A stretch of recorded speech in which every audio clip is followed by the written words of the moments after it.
Hey guys, it's Ben the Coin Geek at Old Pueblo Coin, and today I have for you a Crackout video. Just want to let you guys know ahead of time, we don't endorse actually doing any of this stuff. I'm just saying these videos are made for fun, for you, for entertainment. I got a bunch of these here, and we're going to have some fun and be entertained. We'll laugh, we'll cry, we'll feel all the emotions. And I got a bunch of coins, all originally an ANACS Soapbox holders, and all these are things I literally do just for you guys because, for the most part, the coins that I picked out are not the type of coins that really are worth getting cracked out.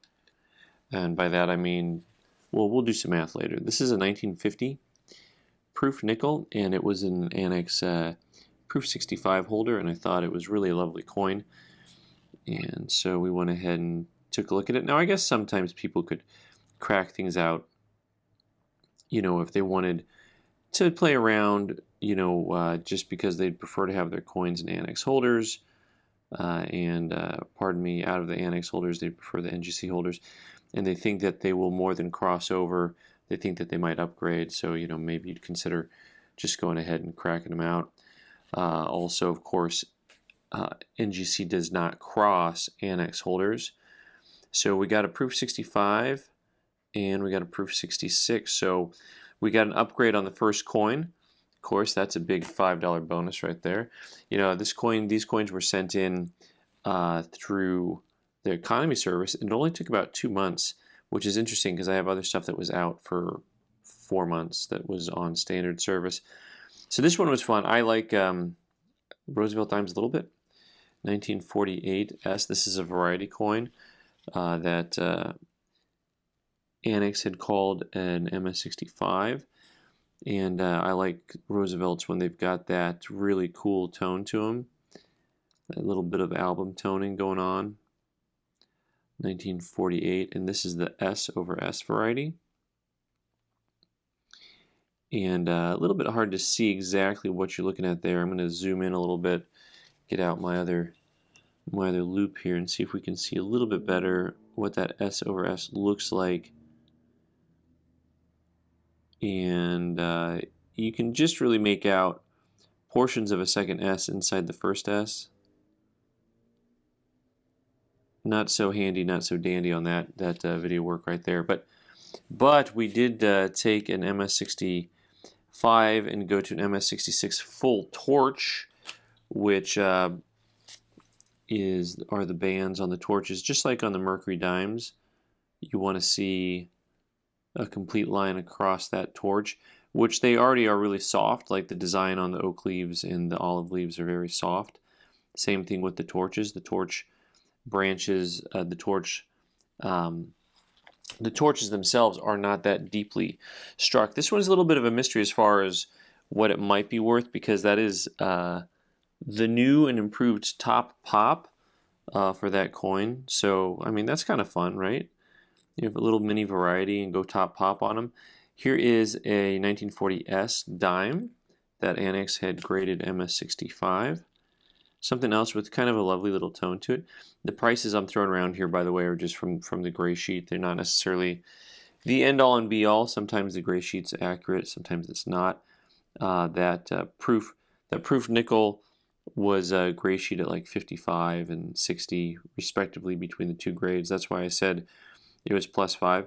So the full torch, also of course talking about this Mercury dime now, there is a full bands, which you see the bands that go horizontal at the bottom, middle, and top. Well, really you need that line across that middle one. So this is not the full bands variety.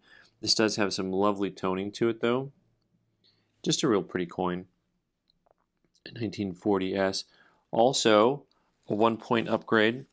That's another coin that has an amazing leap in value from $28 to $36. So I don't know exactly what they trade at, but we'll find out. So this is fun. This is a 1934 quarter MS63, which I thought was really pretty and had similar little bit of a tone to it like the other coins did. All these coins have just kind of a nice gentle tone to them. Let's get some of the fuzz off of there, and Apparently my finger doesn't work. Can't get the fuzz off. 1934. And this one was a little bit interesting because there's the non-existent motto. There's the dark motto, light motto, non-existent motto. Unk details obverse cleaned. Okay, so I mean they told me it was the obverse. So now I want to find some hairlines or, you know, like a wheel mark. I can't tell you how many quarters I miss wheel marks on. There's something about, they're almost always over his hair, and they almost always just kind of look like luster, even though once you see them, you're like, oh yeah, that's a wheel mark, you idiot. But somehow I miss them all the time. This one, I don't know. I'm not feeling the love here. I don't see what they saw. But the good news is, you know, I mean, it was an inexpensive coin, so I can't lose that much money, right? So next up, we got some more beautiful quarters. 1942S, MS64. 42S is one of the better dates. Once you get into the 40s, you know, Washington quarters become a little bit more available in the marketplace. But, you know, the 42S, a little bit tougher date all around. This has a pretty nice strike to it for the date. A lot of the 42S's, a lot of S's from that time frame have kind of a soft strike to them. But this one, pretty decent all around. And I like when you can see on the Washington quarters, it looks like someone has re-engraved a line around his chinny chin, his jowls and his chin. I don't know where all the dust came from. These things must have got real dusty. There we go. But when you can kind of see that line, like it looks like somebody carved an outline on him. Pretty coin. So this we went from a 64 to a 65. You know, that goes from like $70 to $80 in the gray sheet as far as their assessment of whatever the current market value may be on these particular coins. And you'll see just kind of a nice, gentle, lovely tone to it. Cha-ching, big $10 winner. All right, that's like getting those scratchers and you win 10 bucks. 1941 S quarter. Here's another one, gentle toning. Another one that I liked, better than the 64 that they had it graded. But quarters are a fun set. I had once upon a time I'd put together a raw set of these. And this reminds me so much of it because a lot of them had this kind of gentle tone to them. Just kind of real pretty coins.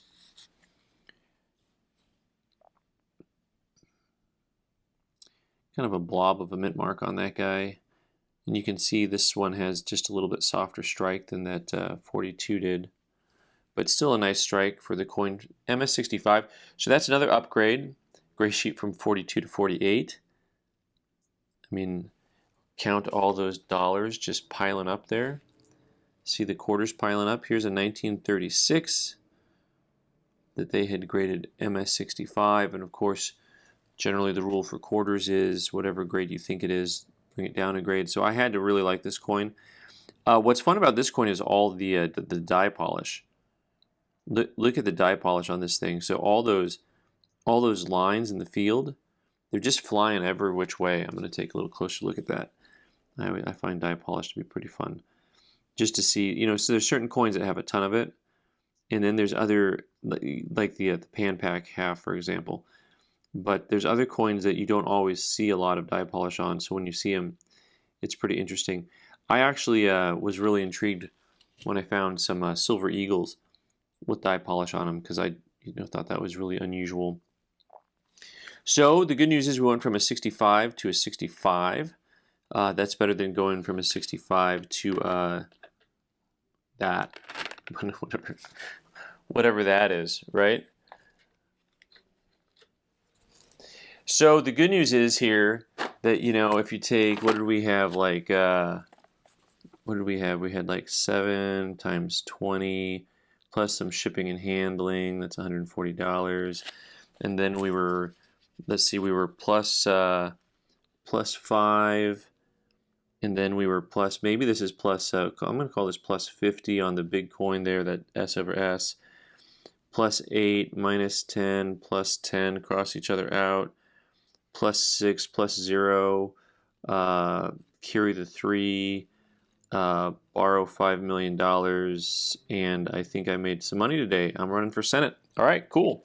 All right, guys, thanks so much for watching. I'm Ben, the Coin Geek. You can subscribe by clicking on the owl button in the corner and watch more videos on the right side of the screen. Thanks.